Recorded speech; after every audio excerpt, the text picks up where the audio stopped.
Se eu tinha alguma dúvida de onde seria o melhor lugar para começar, não tenho. Tá aí. A pergunta é a pergunta que precisava ser feita. Espera aí, mas Deus faz isso hoje ainda?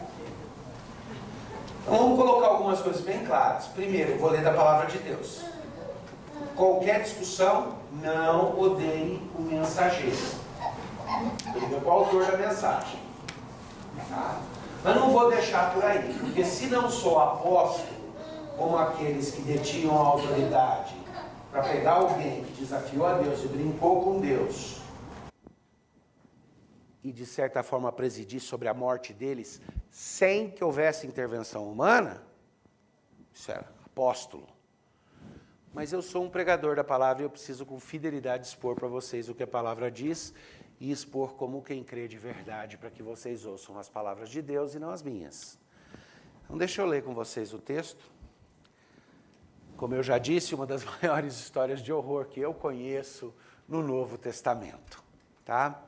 Entretanto, certo homem, deixa eu dar o contexto aqui, o que estava acontecendo é que os apóstolos estavam reunidos e Barnabé, o nome dele era José, mas os apóstolos deram para ele o nome Barnabé, que significa consolação, homem da consolação, pai da consolação ou filho da consolação. Barnabé, que era um homem que tinha se encantado por Cristo, e ele tinha um campo, e o pessoal estava reunindo com os apóstolos, começando a igreja de certa forma, começando a estabelecer.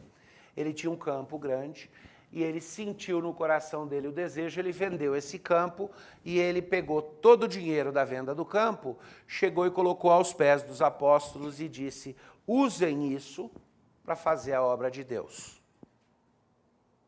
Vou financiar esse trabalho. Eu imagino que, obviamente, todo mundo se espantou, porque ele chegou e fez um gesto tão generoso, não como hoje, alguém que pega 2000 anos de história e fala, não, a igreja existe, é uma instituição, a ideia de contribuir e ajudar na igreja já existe e tal. Então eu vou... Não, é um cara que chegou num startup assim, que era básico, e ele teve a disposição e o desprendimento de chegar e falar para os apóstolos: usem isso daqui para expandir a mensagem do evangelho, para cuidar dos carentes, para cuidar dos necessitados. Isso deve ter gerado uma comoção, o pessoal deve ter olhado e falado: uau, esse cara está botando o dinheiro dele onde a boca dele está, esse cara está mostrando compromisso. E no capítulo 5 começa dizendo: entretanto, certo homem chamado Ananias, com sua mulher Safira, vendeu uma propriedade, mas em acordo com a sua mulher, reteve parte do preço e, levando o restante, depositou aos pés dos apóstolos. Então disse Pedro: Ananias, por que encheu Satanás seu coração para que mentisses ao Espírito Santo, reservando parte do valor do campo? Conservando-o, porventura, não seria teu? E vendido não estaria em teu poder? Como, pois, assentaste no coração esse desígnio? Não mentiste a homens, mas a Deus. Ouvindo essas palavras, Ananias caiu e expirou, sobrevindo grande temor a todos os ouvintes. Levantando-se os moços, cobriram-lhe o corpo e, levando-o, o sepultaram.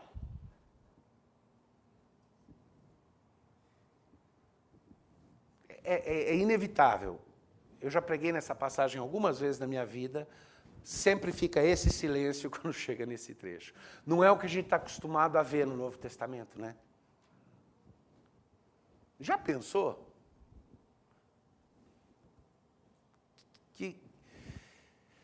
E tem várias lacunas, porque você está lendo a história, está sendo contada aqui por Lucas, o médico, que é quem escreve esse livro, o historiador Lucas, ele está contando os pontos altos que interessam à narrativa dele, ele tem uma preocupação. Então a gente não tem todos os detalhes do que aconteceu.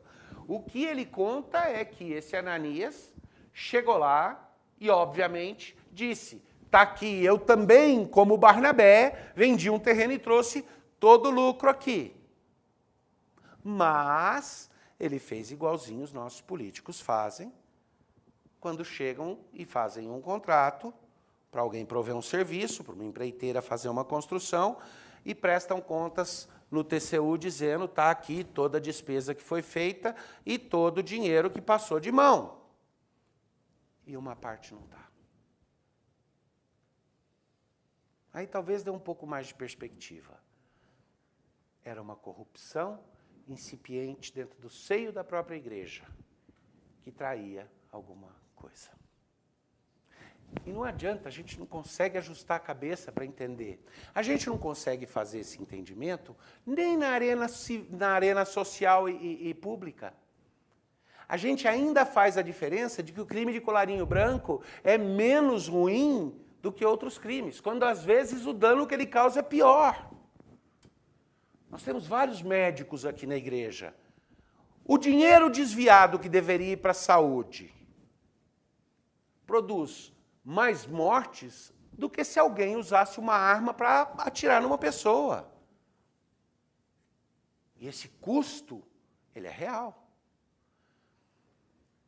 Mas há uma intolerância da parte de Deus aqui com o que está acontecendo. E a pergunta do Miguel é, hoje faria a mesma coisa? Lembra, a igreja está sendo formada, o Espírito Santo ali está agindo de forma extraordinária na vida dos outros. Está agindo de forma extraordinária porque curas estão acontecendo numa intensidade que a gente não vê acontecer hoje. Porque manifestações espirituais, demoníacas, a expulsão de demônios, a luta está num momento onde ela é muito mais gritada, muito mais gritante.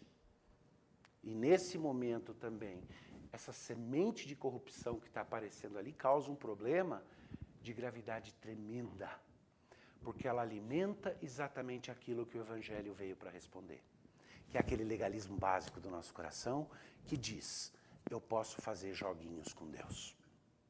Se eu der um pouco, Ele me garante o resto. Eu posso fazer um jogo com Deus e eu posso dizer, se o Senhor me fizer ficar rico, eu passo a dar um monte de dinheiro para obras de caridade, ou eu faço um joguinho mais infantil com Deus. Se o Senhor me der essa graça, eu vou de joelhos para a Aparecida. Não faz diferença, é a mesma coisa. Um é mais tangível que o outro, um é mais pueril que o outro, mas os dois são negociatas com Deus. E a gente faz essas negociatas com Deus o tempo inteiro. Não tem jeito, é difícil fugir disso. O grande problema é que aqui é uma negociata pior ainda, porque ela não é a honestidade de chegar para Deus como criança e falar uma besteira. Ela alimenta aquele legalismo que acha que com minhas obras, ou com o fingimento das minhas obras, eu manipulo Deus a meu favor. Interessante que o Ananias foi sozinho primeiro, né? Fazer a oferta. Deve ter sido coreografado. O que deve ter sido coreografado? Se eu fosse Ananias, e aquela moça fosse Safira, a gente ia bolar a coisa mais ou menos assim, tá? Eu ia falar para ela, eu chego lá com o cheque do banco, para o valor. Então, a gente vendeu a terra lá por 4 milhões, eu vou dar 3 para a igreja, esse umzinho aqui desaparece. No registro está 3 milhões o valor da propriedade. Então a gente vai registrar 3, ninguém vai saber. Não tem problema. Oficialmente, tanto para o governo quanto para Deus, foi 3 milhões. Então nós vamos bolar o seguinte, eu vou pegar aquele terno novo Armani, eu vou chegar lá na igreja, com a cara bem humilde e tudo, eu vou me colocar de joelhos, estender a mão assim e oferecer o cheque para o apóstolo. Quando ele pegar aquele cheque e olhar o valor, ele vai falar, graças a Deus, abençoado irmão, você quer ser pastor ou bispo? E quando ele... Eu já quebrei o gelo, eu já abri o caminho. Aí, querida, você se prepara, põe aquela roupa. Tem que ser aquela combinação perfeita, que deixa você mulher bonita, mas ao mesmo tempo mostra recato. Mas tem que ser assim uma coisa elevada, de dignidade. Passa aquele batom maravilhoso, põe um gloss em cima, pinta as unhas, bota aquele salto de 12 centímetros, né? O máximo, né? Não, bota uma plataforma logo, mais alta que isso. E aí, quando for esse momento de glória, todo mundo vai estar na expectativa, todo mundo vai estar dizendo, ah, como eu queria ser a esposa desse homem. Aí você entra na igreja. E aí você vem, atravessa o corredor assim, tec, tec, tec, tec, tec, tec. Vem e fica em pé do meu lado e nós dois humildemente ajoelhamos de novo. Ah, vai ser perfeito. Bom, para ela se arrumar toda, ela atrasou, né? Então ela chegou 3 horas mais tarde. E quando ela chegou, Ananias já estava sepultado. Porque ele pimpou lá, na hora, quando Pedro virou e falou, escuta, você está fazendo um joguinho aqui, não é com homens, é com Deus. Não teve nem discussão. Sérgio, meu irmão, não teve nem debate. Pode ter tido alguma conversa, mas a narrativa não nos dá a ideia de que houve muito debate. Foi uma coisa meio definitiva. E não foi Pedro que mandou ele matar, não, viu? Pá! Ele caiu. Não. Quando falou para ele, aí vem a pergunta, mas espera, ele morreu porque Deus matou ou ele teve um aneurisma naquele momento, ou um ataque cardíaco fulminante, porque ele percebeu a loucura que estava fazendo? Não faz diferença nenhuma. O próprio médico Lucas não se preocupou em falar isso, só se preocupou em dizer, ele foi.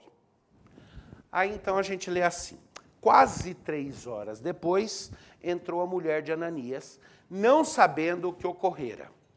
Então, Pedro, dirigindo-se a ela, perguntou-lhe, dize-me, vendeste, portanto, aquela terra? Foi por 3 milhões? E ela respondeu, sim, por 3 milhões. Tornou-lhe Pedro, por que entraste em acordo para tentar o Espírito do Senhor? Eis aí a porta, os pés dos que sepultaram teu marido, e eles também te levarão. No mesmo instante caiu ela aos pés de Pedro e expirou. Entrando os moços, acharam-na morta e levando-a sepultaram junto do marido. E sobreveio grande temor a toda a igreja e a todos quanto ouviram a notícia desses acontecimentos. No final das contas, a resposta que o Miguel queria é essa. Por que Deus fez naquele momento? Para que viesse temor na igreja, para que a igreja entendesse a seriedade que é quando se faz joguinho com Deus. É sério quando faz com os outros, tá? Com os nossos semelhantes. O que é que destrói relacionamentos mais do que qualquer outra coisa?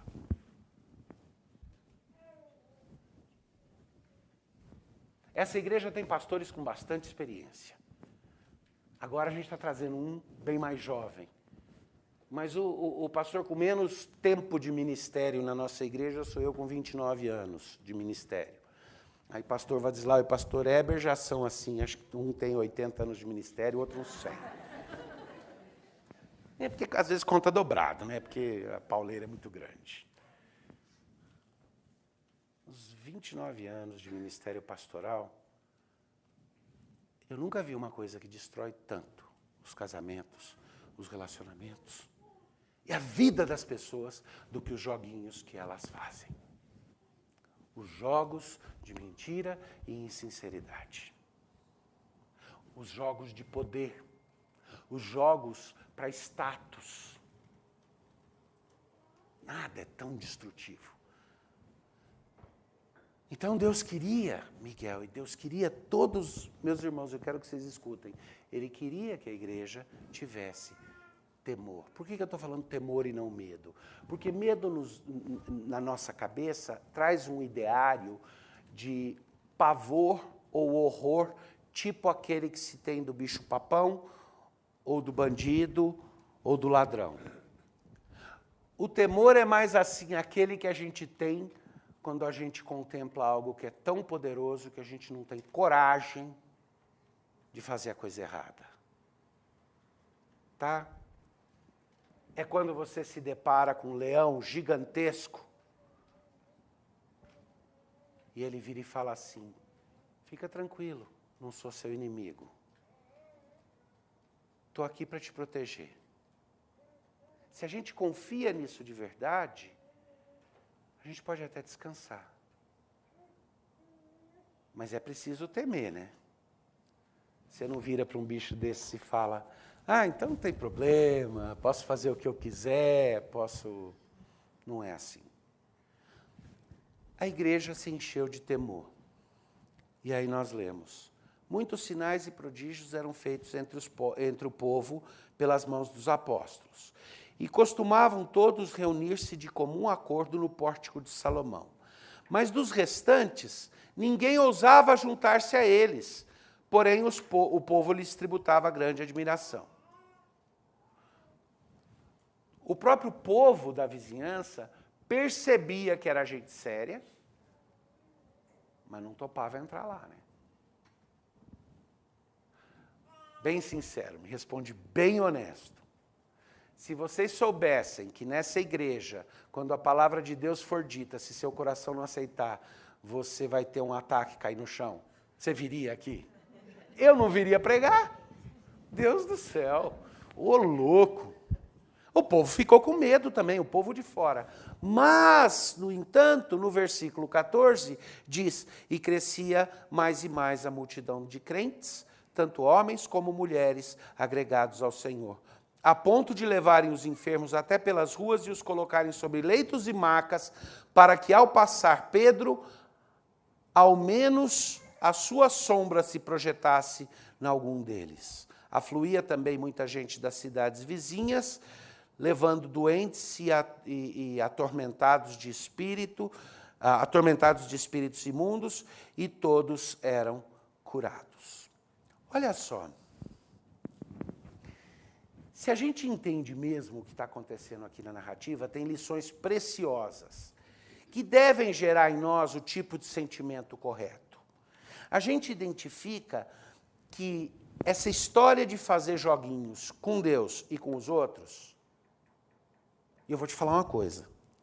Tem uma música aí de um cantor bem popular que fala aquela coisa triste, né? Ela fala assim, a namorada de um amigo meu está me dando bola. E eu estou com medo que, se eu não corresponder, vão dizer que eu androginei. Mas se eu sair com ela, eu vou saber que se ela fez com ele, vai fazer comigo. Então ele põe o dilema nessa música, né? Quem faz jogos com Deus faz jogos uns com os outros, e vice-versa. Quem faz joguinho um com o outro faz joguinho com Deus. Essa perspectiva, essa passagem é muito importante para nos trazer.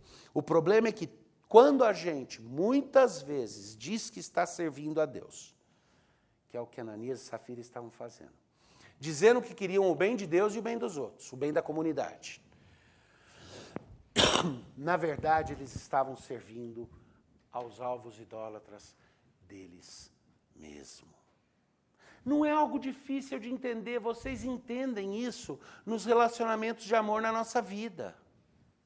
A gente sabe fazer a diferença do rapaz que vira e fala: eu amo essa moça porque me dá vontade de fazê-la feliz. E o outro que vira e fala: eu amo essa moça porque quando eu estou perto dela eu me sinto totalmente especial. Quando eu estou dentro do relacionamento com ela eu me sinto importante. É óbvio a diferença, não é? Das duas coisas. Um é amor próprio, apoiado no outro.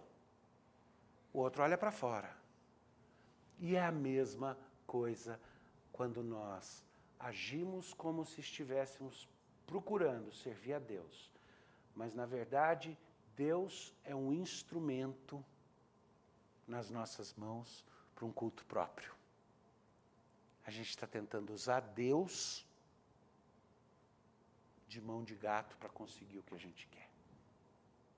Às vezes, vocês já me ouviram falar, eu uso a expressão bem forte para representar isso, dizendo que é uma baalização de Jeová. Está transformando Jeová num Baal, num ídolo.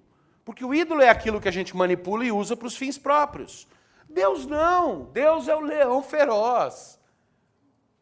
E essa compreensão é tão importante. Vamos olhar, vamos analisar um pouquinho o evento que aconteceu aqui de forma específica. A primeira pergunta, que tipo de motivação vocês acham que fez com que Ananias e Safira caminhassem como caminharam? O que era o motivo do coração deles, o verdadeiro motivo? Sinceramente, sem qualquer cera, o que é que motivava os dois ali? Em primeiro lugar, eles queriam os benefícios que viriam da comunidade, de sentir que eles fizeram um grande sacrifício, sem precisar pagar o preço completo. Não é?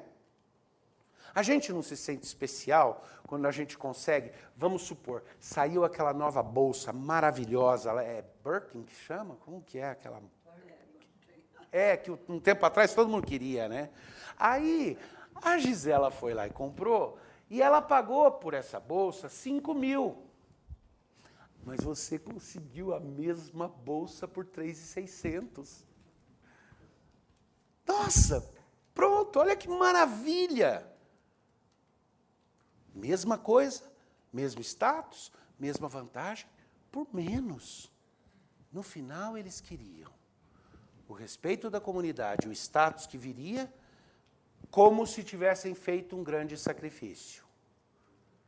Mas eles queriam fazer o sacrifício menor. Eles queriam conseguir fazer isso num preço melhor. O que leva para a pergunta, era só o respeito das pessoas que eles queriam? Será?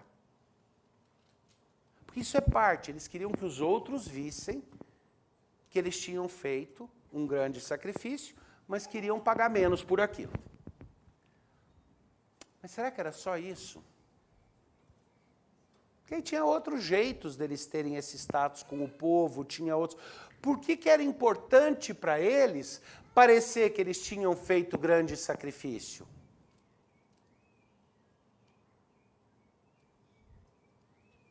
O que está acontecendo na igreja nessa época? O que é que está dando temor e, ao mesmo tempo, tremendo respeito para todo mundo, mesmo de fora da sociedade, porque está acontecendo na igreja nessa época? Tem milagre acontecendo para todo lado, tem poder visível. O pessoal que não cria estava pegando doente, levando para botar no caminho, para ver se quando Pedro passava, a sombra passava em si, o que eles estavam dizendo, até a sombra desse cara vai curar. Tinha poder. E o que acontece quando eu ganho respeito, status e posição dentro de uma comunidade onde o poder corre solto? Eu tenho a esperança de me beneficiar deste poder. Então não é só o status que eu quero o poder que vem com o fato de estar inserido numa comunidade onde o poder está se manifestando e ter vantagem. Volta de novo para o exemplo da corrupção no poder público.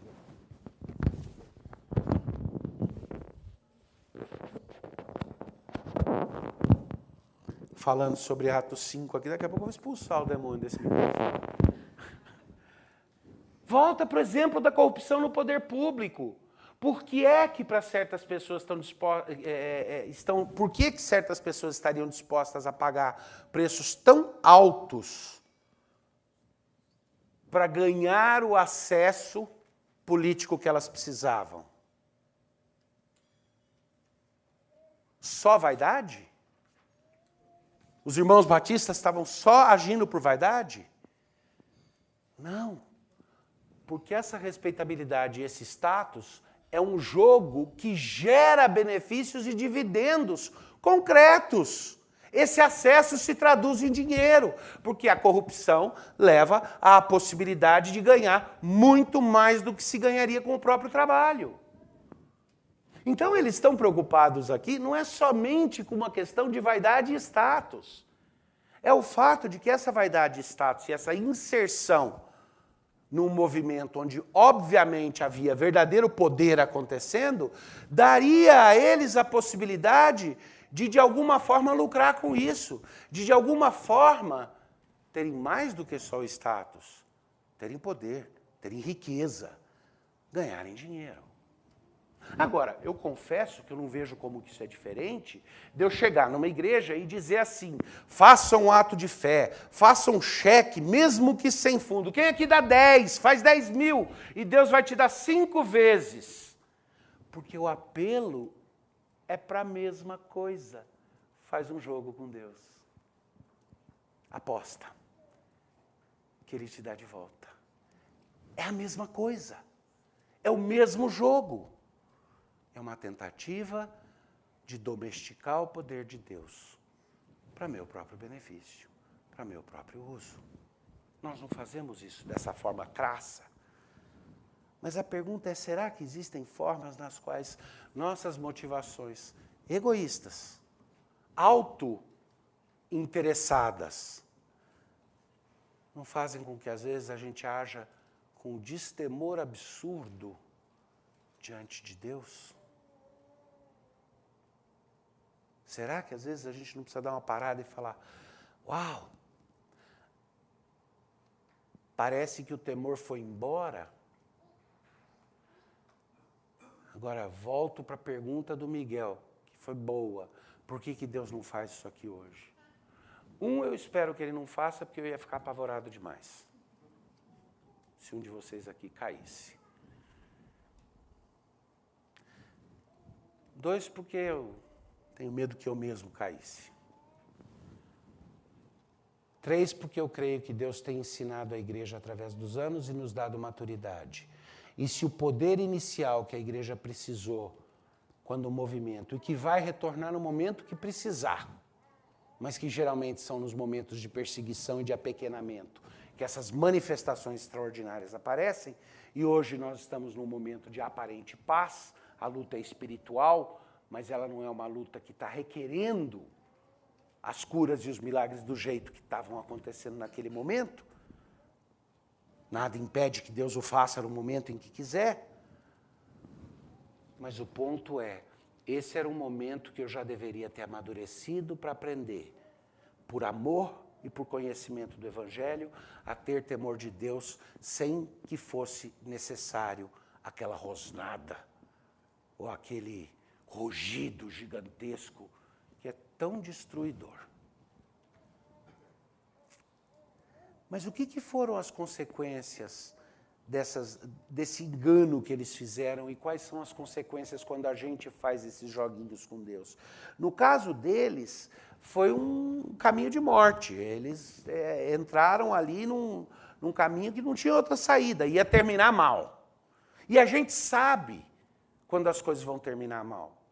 Vocês concordam que diante de tudo o que estava acontecendo, pelo menos por lucidez, Ananias e Safira deviam ter dito, isso não vai acabar bem. A gente vai sair daqui ou muito machucado ou morto. Mas deixa eu perguntar honestamente. E seja sincero comigo, porque eu vou ser sincero com vocês. Eu já sei a resposta para mim e eu suspeito que vocês são como eu. Quantas vezes a gente vê situações e faz escolhas que a gente sabe que não vai acabar bem e a gente ainda assim faz? Quantas vezes você ouviu claramente, isso vai acabar mal? E foi em frente. A gente faz. E eles fizeram. Para eles terminou em morte.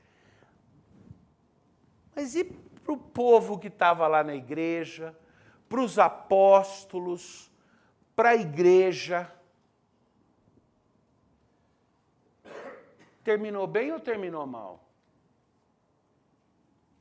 Não estou perguntando se eles ficaram assustados, não estou perguntando se não teve gente lá que saiu correndo desesperado, que nem quando o defunto mexe no velório. Mas eu estou perguntando se no final das contas esse evento trouxe bênção ou maldição para a igreja. Ora, vejamos. Todos se encheram do temor santo de Deus, O povo se admirou, muitos se uniram à fé, e os outros que não estavam dispostos a fechar acordo tinham um grande respeito, ainda que tivessem medo de virar parte da comunidade. São as 3 coisas que fala a respeito, mas isso é bom ou é ruim? Que coisa melhor a gente pode querer do que ser uma comunidade que vive no amor do Senhor, mas no temor de Deus, que respeita a Deus e, portanto, vai aprender a respeitar um outro. Eu não vou agir mal com você por temor a Deus. Envolve temor de te ferir? Envolve. Mas a nossa afetividade horizontal, ela é decorrente de um relacionamento vertical. Isso é bom, isso é bom. Ser uma comunidade que todo mundo respeita, mas que pouca gente tem coragem de entrar porque sabe o que significa, é uma coisa de tremenda honra. Só que a gente, às vezes, barateia, né? A gente barateia, a gente pega e diz, não, hoje em dia a gente não tem tantas exigências assim, a gente não tem... Vocês sabem quais os propósitos que a Bíblia estabelece para a disciplina eclesiástica? Vocês sabiam que no contexto da nossa igreja, no contexto da Igreja Presbiteriana do Brasil, várias coisas envolvem um processo chamado disciplina eclesiástica. A disciplina eclesiástica é diferente da punição judicial fora, porque ela tem objetivos diferentes. Mas ela tem todo um processo. Vocês sabiam que isso existe? Sim, quando vocês fizeram profissão de fé, aqueles que fizeram, vocês foram instruídos sobre isso daí. Mas é interessante, a Bíblia fala que a disciplina tem 2 propósitos. Agora, hoje em dia, lógico, as pessoas tendem a transformar a disciplina no plug para escândalo. Então, por exemplo, em igrejas muito antigas, muito tradicionais, a disciplina é quando acontece alguma coisa e todo mundo fica sabendo, vai ter um escândalo, então você faz. Então, você não disciplina alguém que é condenado na justiça secular porque deu um golpe no mercado, mas você disciplina um casal que se antecipou ao casamento. Não quer dizer que não devia, mas as disciplinas deveriam ser diferentes. A disciplina, existe a disciplina privativa, é quando um pastor chama um membro e admoesta. Isso não é de Deus. Por favor, considera isso. Existe a disciplina privativa diante do conselho. Existe até a disciplina pública. Quando a pessoa não se arrepende, tudo vem diante da igreja e diz, essa pessoa está sob disciplina. Existe até exclusão, excomunhão, existe. Mas a Bíblia fala que todos esses passos que são usados cuidadosamente têm um propósito duplo. Trazer ao arrependimento aquele que, de fato, é de Deus. E causar temor na igreja para que outros evitem a mesma coisa. Interessante isso, né? Esse aspecto. Então, é grande vantagem para a igreja quando acontece. Pensam, como é que a mesma coisa pode significar morte e bênção? Maldição e vida. Porque Deus está construindo a igreja e fazendo as coisas de acordo com os seus planos. Porque Deus está trabalhando, tendo em vista primariamente e, ao mesmo tempo, o seu caráter individual e a nossa identidade coletiva, como o corpo de Cristo espalhado por toda a terra. Como aqueles que representam os consulados e embaixadas que antecipam a chegada do rei. É o seguinte, nosso rei está vindo para tomar de volta tudo que foi tirado dele. E ele colocou aqui agentes diplomáticos para anunciar para o mundo a reconciliação e dizer para esse mundo, é possível se preparar, porque ele vem, quando ele vier, ele vai querer retificar as coisas.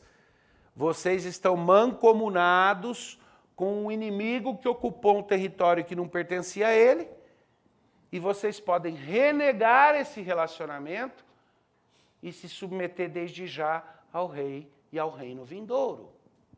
Essa é a mensagem que nós pregamos do Evangelho, de que todas as coisas vão ser submetidas aos pés de Cristo.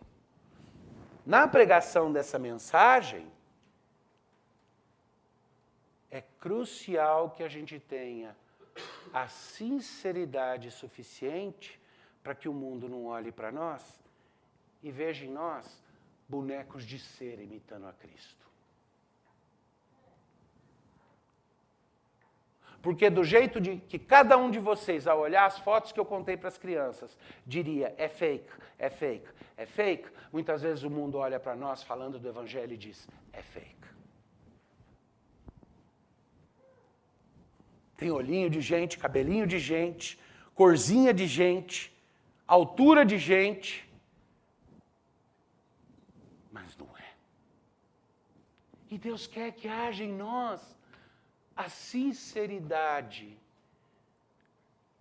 que diz, Senhor, eu quero ser sincero, eu quero ser honesto. Sabe o que seria sinceridade para Ananias e Safira? Chega lá para Pedro, dizer, posso dar uma palavra? Pode. Pastor Pedro, irmãos, a gente andou conversando e essa semana a gente percebeu uma coisa. A gente queria tanto ter a generosidade que Barnabé teve. O desprendimento. Mas a gente percebeu que duas coisas. Primeiro, a gente não tem o mesmo desprendimento que ele. Porque a gente chegou até a pensar em dar um golpe aqui na igreja. Segundo lugar, a gente percebeu que qualquer coisa que fizesse, ainda ia estar sendo movido para querer que vocês respeitassem a gente, ou para querer... Então, a gente veio aqui para dizer, nós não chegamos lá ainda, mas a gente vai continuar caminhando com vocês na esperança de que chegue lá um dia. Que coisa nobre de fazer, que coisa bonita, que coisa sincera. O reconhecimento do não mérito em si é uma coisa bonita. E é, como eu falei para as crianças, uma coisa libertadora. Quanto por cento do seu tempo você gasta na sua vida fazendo mise-en-scène? Às vezes eu penso nisso, me dá um aperto no coração. E aí eu não estou falando de vocês só, estou falando de mim também. Porque não precisa, é muita energia gasta para isso. Deus nos chama para vir de coração aberto. Como é que nós fazemos esses joguinhos com Deus? A gente finge que reconhece Ele como Deus e a gente adora nós mesmos. A gente faz aquela balização de Jeová que eu falei. Deus vira uma justificativa para as coisas que eu quero. É muito fácil ilustrar isso como que aconteceria facilmente na minha vida. Eu não vou pegar o ponto de cada um de vocês, porque aí vai ser indelicado. Eu vou pegar o meu. Imaginem que ter sucesso nas coisas que eu faço, no ministério aqui, ter sucesso em todas as coisas que eu faço, tivesse um peso tão grande para mim, que em troca disso, eu estivesse disposto a pagar qualquer preço. Por mais que eu falasse que eu fazia por serviço a Deus e amor a Deus, serviço a Deus e amor a Deus era a forma, o meio de eu alcançar um alvo que, na verdade, presta culto a quem? A mim, porque no final das contas o que eu quero é... Ontem eu estava conversando com duas pessoas e eu fui fazer uma piada. E sabe quando a gente vai fazer uma piada e a pessoa responde na maior seriedade e a gente perde o jeito, fica meio sem graça? Eu fui fazer a piada e eu perguntei para uma moça que estava prestando um serviço e eu falei assim, ela falou alguma coisa de música de funeral, não sei o que e tal. Eu virei e falei, música de velório. E eu virei e falei, escuta, mas se você tivesse capacidade, condições de ouvir o que estava sendo dito no seu próprio velório, o que você mais gostaria de ouvir? É lógico, depois das duas darem a resposta, eu ia dar a minha resposta. O que eu mais gostaria de ouvir no meu próprio velório é uma voz de criança dizendo, olá, pai, está mexendo, está mexendo, está mexendo. É a melhor coisa de se ouvir no próprio velório, né? Está respirando, está respirando. Só que antes de eu fazer a piada, ela respondeu. Ela disse, eu queria ouvir alguém dizer assim, olha, ela foi uma pessoa boa, ela fez coisas boas, ela ajudou os outros, ela vai... Resposta normal, né? Aí a outra disse, eu queria ouvir alguma coisa tipo assim, olha, morreu uma grande pessoa.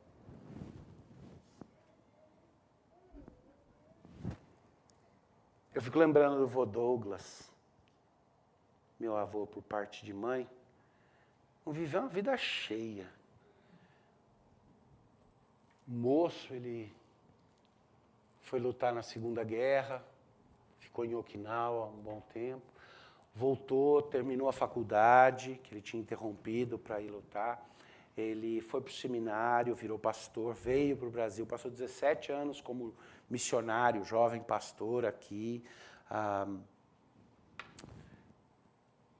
Depois brigou com Deus, se afastou de Deus, do Evangelho, largou minha avó, a minha mãe, minha tia. Depois, mais para o fim da vida, voltou para Deus assim de coração cheio, quebrantado. E pouco tempo depois descobriu que tinha uma doença incurável, que o levou em pouco tempo. Eu tive o privilégio de cuidar dele até o finzinho.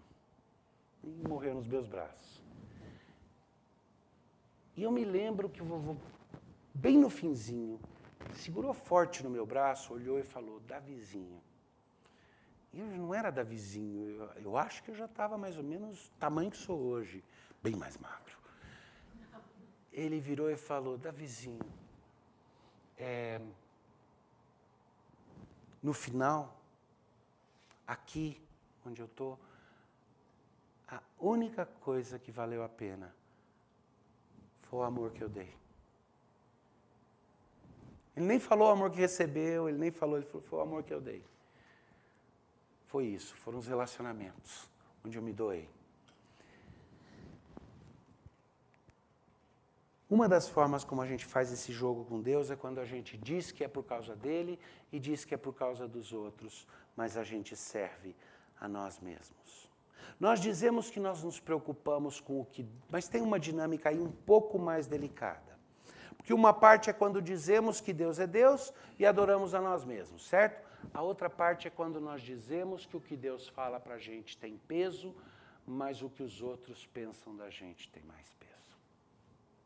Porque lembra no começo que eu falei que a sinceridade é uma das coisas que mais atrapalha nos relacionamentos? A falta de habilidade de agir de forma real, os jogos que a gente faz. Pois é, o correlato disso é que além dos jogos que a gente faz, que é o que estraga nossos relacionamentos externos, o que inferniza a nossa vida, a coceira nada, aquela dor constante que você sente, não sabe de onde vem, vem do fato de que nós estamos mais preocupados com os homens do que com Deus. Mais preocupados com o que os outros pensam a respeito da gente do que Deus. Porque, afinal de contas, o que Deus pensa, Ele guarda para Ele, mas o que os outros pensam, eles me falam, ou eu sinto na prática, no bolso, Então, a gente diz que o que Deus pensa é o mais importante para a gente. Mas a gente não tem só ídolos aqui dentro. A gente transforma os outros ao nosso redor em ídolos. Onde a gente passa a estar mais preocupado com a opinião que eles têm, com o que eles vão dizer a nosso respeito, com o que eles vão falar a nosso respeito. Nós viramos agradadores. Somos agradadores narcisistas. Não parece uma incongruência? Uma pessoa ser ao mesmo tempo totalmente narcisista, quer dizer, voltado para ela, e ao mesmo tempo totalmente uma agradadora, que usa como estratégia para o culto de si mesmo, tentar ganhar o favor dos outros, tentar agradar os outros. Pensa que tortura que é viver desse jeito, estragando os relacionamentos porque eu fico fazendo os joguinhos. E o pior de tudo, me torturando por dentro porque cada pessoa tem condições de me levantar ou derrubar. Já pensou o que é?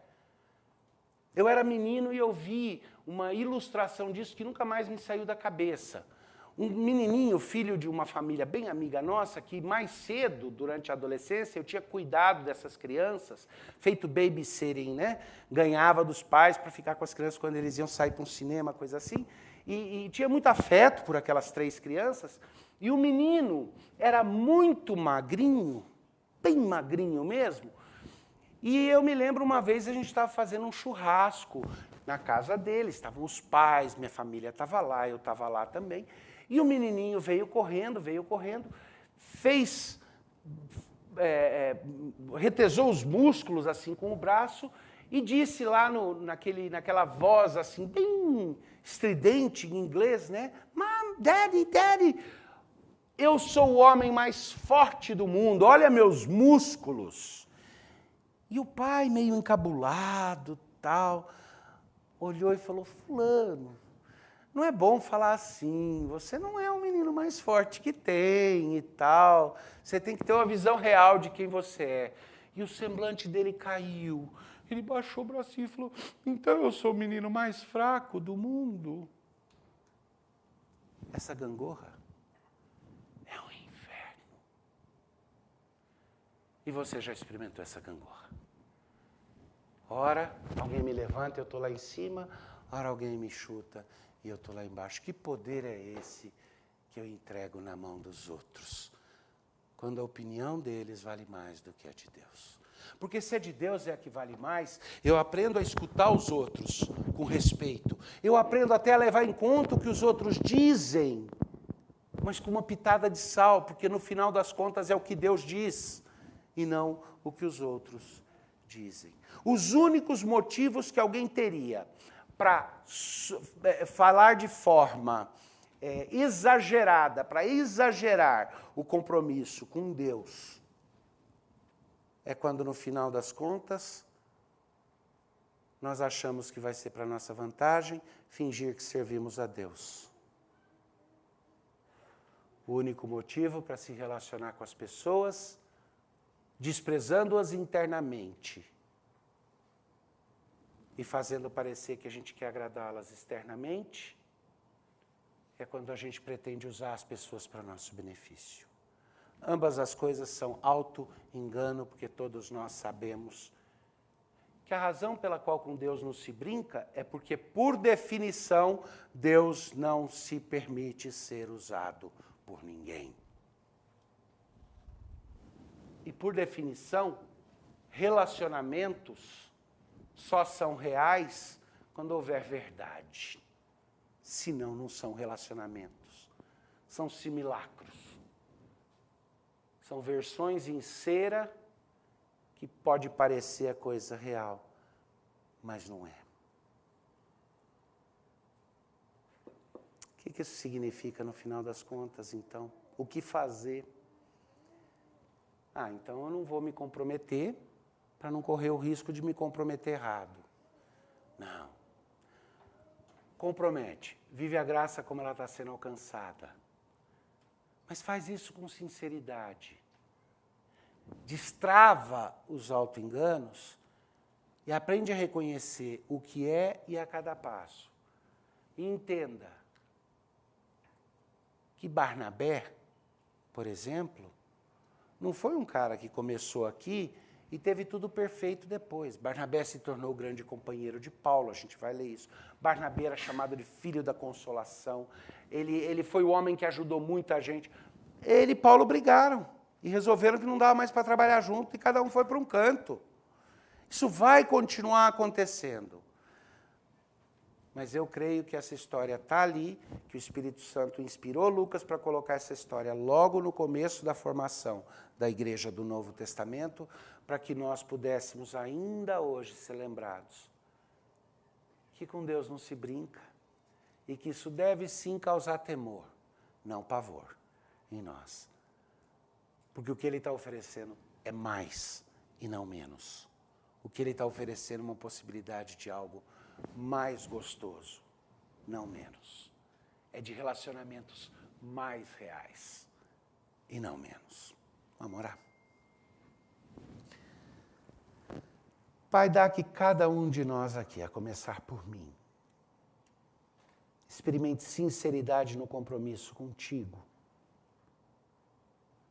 E ame e sirva aos outros, Senhor, mais do que a tentativa de manipular os outros para nosso benefício. Dá que a Tua palavra conte mais no nosso coração do que a de qualquer outra pessoa. Dá-nos essa libertação, dá-nos essa alegria e dá que ela seja uma característica que afeta as nossas vidas individuais, mas algo a ser preservado e desenvolvido ainda mais em nossa igreja, que ela seja marcada por essa sinceridade, por esse despojamento despretensioso. para que essa característica produza respeito entre aqueles com quem nós convivemos, para que muitos sejam despertados a ansiar por essa vida contigo também. Te pedimos isso, em nome do teu Filho amado, Jesus Cristo. Amém.